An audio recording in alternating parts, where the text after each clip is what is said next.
Hello physics aspirant, आज हम बात करते हैं एटॉमिक फिजिक्स के बारे में। Atomic physics we know that atom की बात होगी। अब हम सब पढ़ते आ रहे हैं कि एटम में क्या होता है, न्यूक्लियस एंड इलेक्ट्रॉन्स होते हैं। न्यूक्लियस के अराउंड इलेक्ट्रॉन्स सर्कुलर मोशन करते हैं। देन इसके लिए एक बोहर थ्योरी आती है अपनी। बोहर थ्योरी के में 3 स्टेटमेंट होते हैं, ठीक है। बोहर थ्योरी के अंदर 3 स्टेटमेंट होते हैं।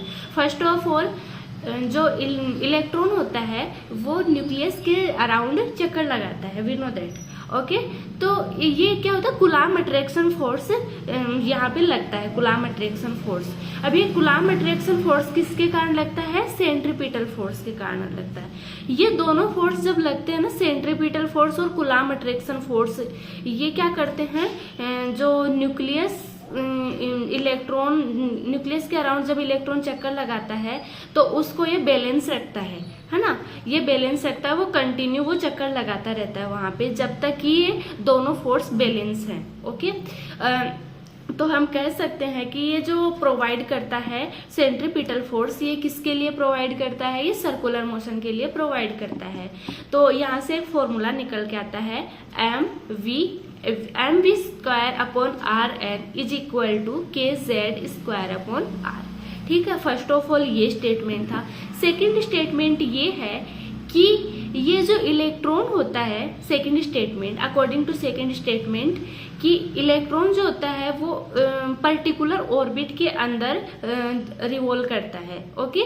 इलेक्ट्रॉन क्या होता है, पर्टिकुलर ऑर्बिट के अंदर रिवॉल्व करता है, ठीक है। तो ये इलेक्ट्रॉन जो होता है इसका एंगुलर मोमेंटम, इसका इलेक्ट्रॉन का एंगुलर मोमेंटम क्वांटाइज्ड होता है, तब ही ये क्या करता है, एक पर्टिकुलर ऑर्बिट के अंदर चक्कर लगा सकता है, ओके। ये पर्टिकुलर ऑर्बिट का क्या मतलब है कि यहाँ पे ऑर्बिट जो होता है वो फिक्स होगा, ठीक है, क्वांटाइज्ड होगा, है ना।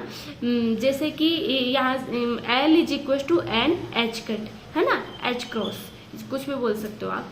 L is equal to N H cross, जहाँ पे n की वैल्यू क्या होगी, 1 2 3, ठीक है। जैसे अभी क्वांटाइज का क्या मतलब होगा, यहाँ पे जो n है, L is equal to N H cut, इसकी जो n की वैल्यू होती है वो फिक्स होगी यहाँ पे, ओके।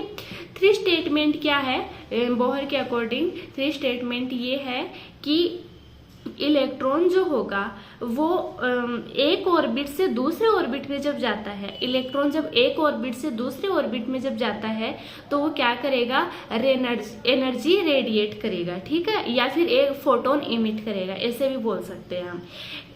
इलेक्ट्रॉन जब एक ऑर्बिट से दूसरे ऑर्बिट में जंप करता है तो वो क्या करेगा, एनर्जी रेडिएट करेगा या फिर फोटोन इमिट करेगा। तो E is equal to h nu, इसको हम इस टर्म से समझ सकते हैं, क्या, E is equal to h nu, है ना। तो ये थे 3 स्टेटमेंट किसके अकॉर्डिंग, बोहर के अकॉर्डिंग। आई होप आपको समझ में आए होंगे। अगर इसका कंप्लीट एक्सप्लेनेशन चाहिए तो आप मुझे कमेंट करके बता सकते हो। And now thanks for watching this video.